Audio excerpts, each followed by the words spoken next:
simplify or rationalize. Simplify, or sometimes they call it as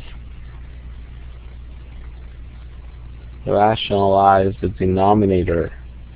Okay, let's say we have 11 over 6 minus radical 3. How are we going to rationalize this, anyone?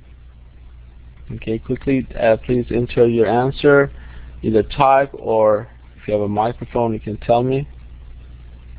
And some of you are not participating at all. You're not answering any questions.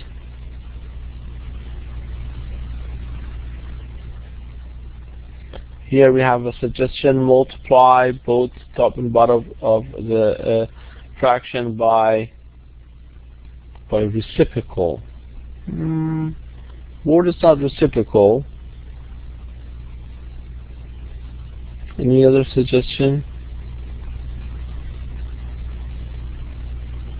Angel?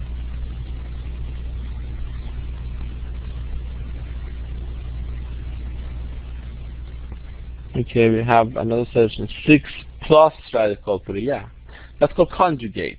So we multiply it by its conjugate, would be 6 plus radical 3. Very good. Now the reason here is because if I have a minus b, if I multiply by its conjugate a plus b, this will give me a squared minus b squared. That's the difference of a squared. So in this case, your a is 6 and your b is radical 3. So at the bottom of the fraction, I get the first term squared, which is 6, minus the second term squared, which is radical 3. And these squares would cause to not have any radical at the bottom of the fraction. So that would be 36, and this would be minus 3. So we would get 33 at the bottom of the fraction. Now the top of the fraction, we would have some radicals, which is okay. But before I multiply this, I can reduce them. 11 turns to 1, 33 turns to 3. So here we get 6 plus radical 3 over 3. This is how you rationalize the denominator. You don't have any radical at the bottom of the fraction, so you have to multiply top and bottom of the fraction by its conjugate. If I have the same as let's say 11 over radical 6, how would you rationalize this?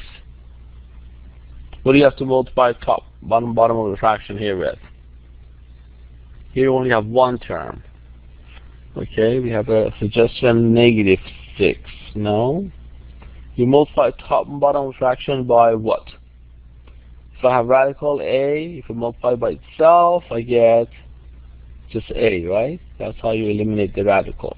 You multiply by itself, radical 6, so here you get radical 36, which is 6, and that's how you rationalize that if you only have one term. But if you have two terms like this, you have to multiply by its conjugate.